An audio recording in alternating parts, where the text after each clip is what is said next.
Hey, what's up, branding experts? Arek here at Redesign, and on this video, I'm gonna show you how to redesign a company logo. Because during my career as a graphic designer, I've redesigned hundreds of logos for my clients. So check this out. So as you can see here, I've categorized them into two groups. One is about a full rebrand, a totally new look and feel, and the other one is just about fixing the existing logo. It's more of a logo refresh, right?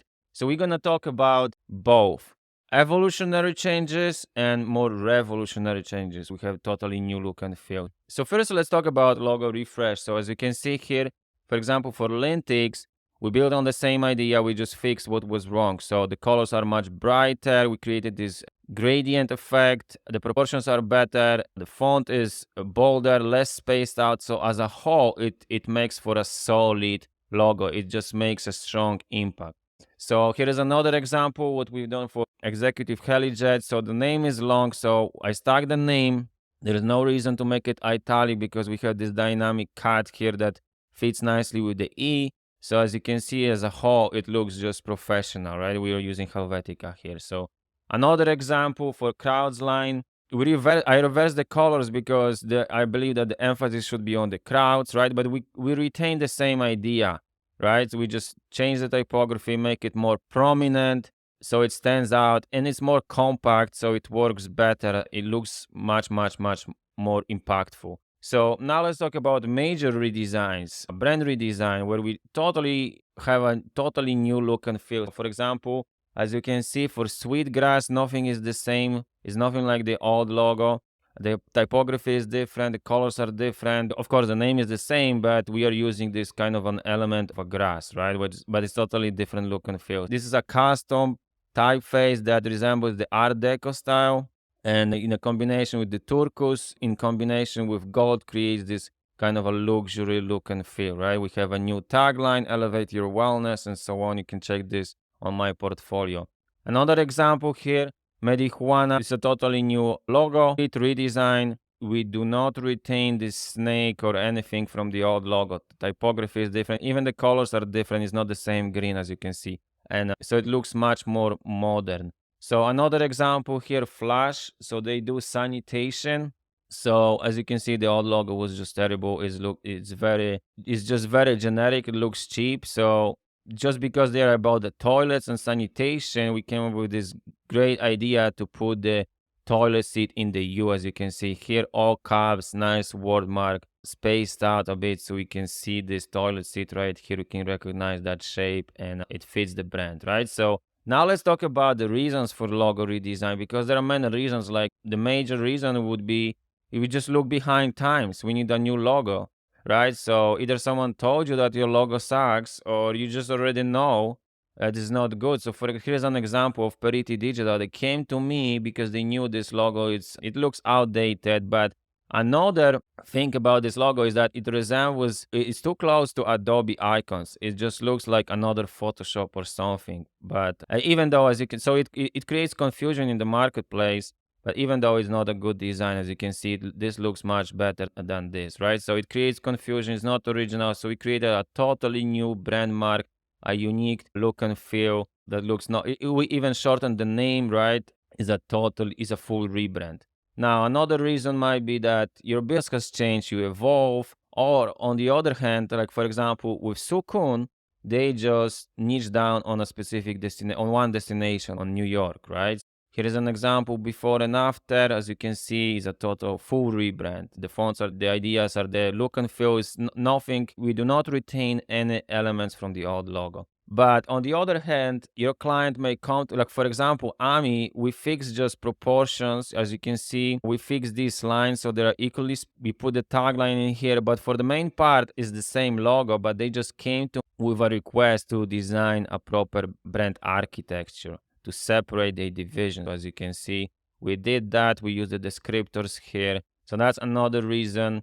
And then there are a few other reasons. You can have an issue with your trademark, you can have a reputation damage, or you just want to reposition. And sometimes brands just refresh their logos. And as you can see, Papa John's, for example, the logo stays basically the same, but it just looks much more modern on applications and so on. So sometimes brands just redesign their identities to stay relevant and to stay up to date, right? As you can see, this is the most recent one, Hootsuite, that looks nothing like the old one, and it looks much more modern and contemporary.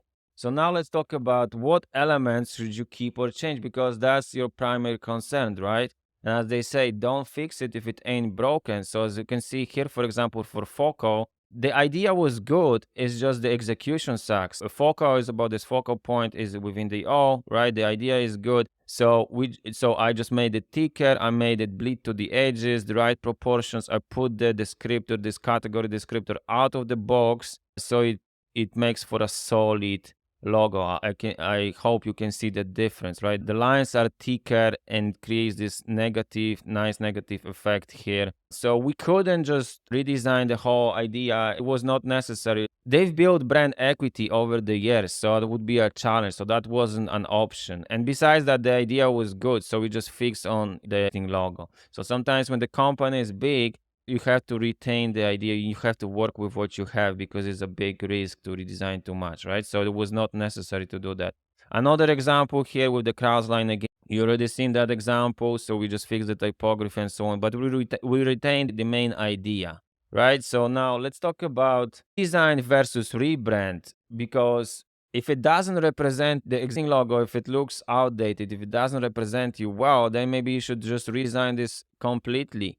So you generate new ideas, you sketch some new logo concepts, and you approach it as a new project, and you present these ideas to your client. So you need to think about whether it is a redesign where you're fixing existing logo, if the idea is good, or if they've built brand equity over the time and so on. So you can consider different factors, or if it's a full rebrand. So if it's a startup, if they moved into a new category, if we do not have to retain any elements from the logo or look and feel, we can just create a totally new look and feel. So you need to make those decisions. So if it's the latter, then I just approach it as a new project. I start with the strategy session, I create a brief, and I just sketch logo concepts. I present these logo concepts to my client. We arrive on the best option, and then we just polish it up. So you can learn more about that by checking out my YouTube video where I break it down step by step.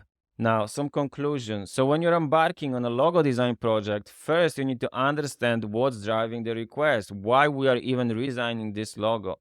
What's the reason for change? So you need to examine the existing brand identity and then see how it fits in the overall brand strategy, because it might be a question of redesign or a rebrand, right? You need to make those decisions whether we are fixing on the existing shapes and fonts and colors, just like I did for Linux, for example. As you can see, even a small change makes a big difference overall. Or we can design a totally new look and feel, like I did for Sweetgrass, for example. Now, I hope you enjoyed my tips on how to redesign a company logo. And that's it for today. Consider subscribing to my channel if you want to learn more about branding, strategy, and design. It was Arek Dvornechuck from Redesign. I will see you on the next video.